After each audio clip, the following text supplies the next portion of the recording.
A very good morning, everybody.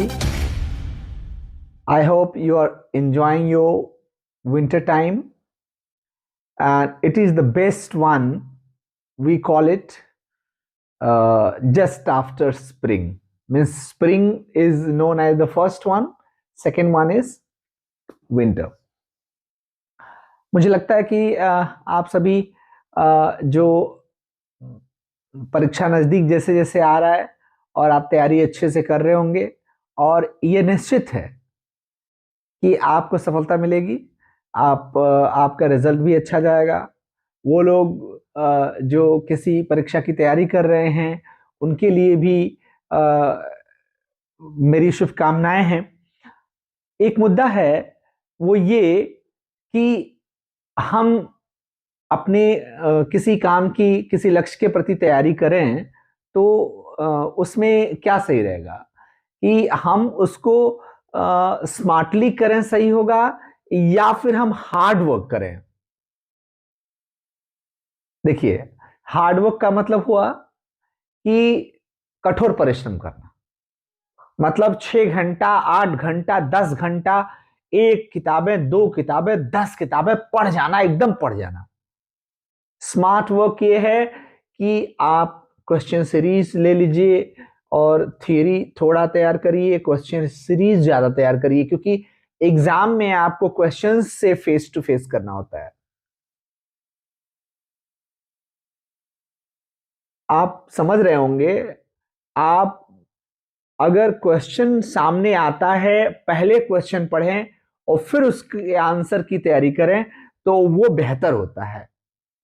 Theory भी तैयार करें, मैं नहीं कह रहा हूं कि थियरी पे ध्यान ना दें, लेकिन थियरी को बस एक एक इक्वल टाइम दें, एक एक एवरेज टाइम दें, मैक्सिमम टाइम क्वेश्चन सॉल्व करने में लगाएं। मैंने ढेर सारे फ्रेंड्स को देखा है कि जो उनकी तैयारी बहुत अच्छी है, उनका सब तैयार है, ये तक कि सिलेबस के 90% तैयारी उनकी है, फिर वहां दिक्कत कहां होती है? वो अलग अलग क्वेश्चंस फेस नहीं किए होते हैं, और जब अलग अलग क्वेश्चन आप फेस नहीं किए हैं तो वो क्वेश्चन जो एग्जाम में आएगा, अगर वो कभी पहले आपने फेस नहीं किया है तो उसका आंसर देते समय आपसे थोड़ी कमी रह सकती है। हो सकता है ढेर सारे के आंसर आप सही देंगे, लेकिन कुछ की कमी रह जाएगी।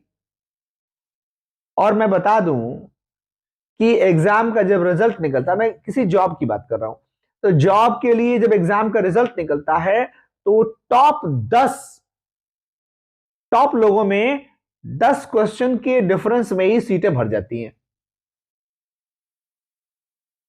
10 क्वेश्चन के अंदर में ही सीटें भर जाती हैं। अगर पूरे एग्जाम में, एग्जाम जो लिए गए एग्जाम में 100 क्वेश्चन था, तो 85 क्वेश्चन अगर मेरिट जाती है तो 90 से 80 के बीच में, 85 से 95 के बीच में सारी सीटें भर जाती हैं।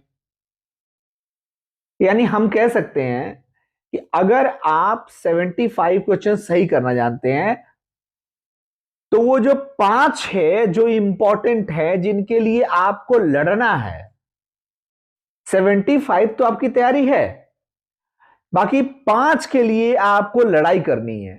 वो सिर्फ 5 क्वेश्चन है जो आपको सिलेक्शन से थोड़ा सा दूर रखता है। मेरी सलाह है कि आप सिलेबस पढ़ चुके हैं या सिलेबस पढ़ रहे हैं, वो जो बोर्ड एग्जाम देने जा रहे हैं या जो भी कमिंग वन डे एग्जाम है देने जा रहे हैं, उन सब के लिए आप सिलेबस पढ़ चुके हैं, सिलेबस आप जानते हैं। चलिए ठीक है, सिलेबस पे you go through the syllabus, syllabus थोड़ा पढ़ लीजिए, लेकिन सिलेबस के साथ साथ सिलेबस पे डिपेंडेंट क्वेश्चन, जितने क्वेश्चन आने वाले इस पे डिपेंडेंट, उन क्वेश्चन को फेस करिए। मैंने बहुत लोगों से बात की और मेरा खुद का भी एक्सपीरियंस है। मैंने देखा है, अगर आप सिलेबस तैयार किए हैं और साथ ही साथ आप सिलेबस के बेस्ड क्वेश्चन तैयार कर रहे हैं, तो आपकी तैयारी और मजबूत होती है। देखिए ऐसे मान लीजिए पहले जमाने में युद्ध हुआ करते थे। तो जब युद्ध होते थे तो बड़े बड़े वॉरियर, बड़े बड़े योद्धा अपनी तलवार या अपना स्पीयर, भाला, हथियार, गदा सहेज कर रख लेते, साथ में हर रोज लड़ते थे, प्रैक्टिस करते थे। और लड़ते लड़ते लड़ते एक दिन आता था उनके एग्जाम का दिन जब युद्ध होता था, और उस समय एकदम फाइनल, डिट्टो फाइनल टेस्ट होता था, या तो युद्ध में जीत के आओगे या मर जाओगे। अब वो स्थिति आज नहीं है। आपको जॉब नहीं मिलेगी तो आप दूसरा बिजनेस कर लेंगे, आप छोटा मोटा कोई और काम कर लेंगे, जिसकी तैयारी कर रहे हैं वो नहीं मिला तो कुछ और मिल जाएगा। लेकिन उस समय ऐसा नहीं था।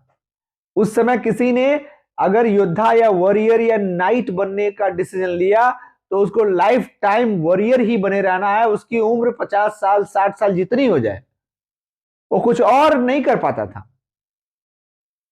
और लोग जुनूनी थे, जुनून के साथ काम करते थे।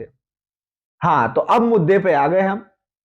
अगर आप किसी परीक्षा की तैयारी कर रहे हैं तो आपको उस परीक्षा की तैयारी जुनून के साथ करना है। मैक्सिमम प्रैक्टिस से हल करिए। और दूसरी बात, जैसे कोई ऐसी तैयारी कर रहे हैं जिसमें रिटन है, तो अभी से आप लिखने की आदत डालिए। समय से पूर्व लिखिए और बार बार लिख के, और या तो अपने किसी सीनियर से चेक कराइए या खुद चेक करिए। अगर कोई स्टूडेंट है, बोर्ड एग्जाम देना है, तो अपने टीचर से चेक कराए। जब आप अपना क्वेश्चन सेलेक्ट किया, आपने बढ़िया क्वेश्चन सेलेक्ट किया, उसका आंसर लिखा, और वो आंसर शीट जब जाएगी आपके टीचर के पास, वो जो इवेल्युएट करें अच्छे से आपको सलाह दे सके, तो आपको दिखेगा कि आप में कमियां क्या हैं, उस पे वो पॉइंट आउट करेंगे। आप क्या ऐड कर दें, क्या और जोड़ दें, तो आपके मार्क्स बढ़ जाएंगे। आपके क्वेश्चन के आंसर लिखने का तरीका कैसा होगा, ये स्ट्रेटजी अपनाइए। मतलब हार्डवर्क नहीं, स्मार्ट वर्क। अगर आप स्मार्ट वर्क करते हैं तो आई एम डैम श्योर आपको हार्ड वर्क से अधिक सफलता मिलेगी, बेहतर रिजल्ट आएगा। और बाकी मेहनत करने वाले का, हार्ड वर्क काम कहें तो हार्ड वर्क का कोई दूसरा ऑप्शन है ही नहीं है। अगर कोई हार्ड वर्क करता है तो उसके लिए और किसी ऑप्शन की जरूरत नहीं है। पर हार्ड वर्क सब लोग करेंगे तो उसमें जो smart work and hard work match करके करेगा, सफलता उसको मिलेगी। मुझे लगता है आप समझ गए होंगे। हम चाहते हैं कि आप सफल हो, हम चाहते हैं कि आप के अंदर की प्रेरणा बनी रहे, आप अपनी क्षमता को कई गुना ज्यादा करके एग्जाम में अपीयर हो। मेरे कई साथी हैं, मेरे कई स्टूडेंट हैं, मेरे कई मित्र हैं जो सफलता के बिल्कुल करीब हैं, और उनको अब सफलता मिलने को है, मिलकर रहेगी।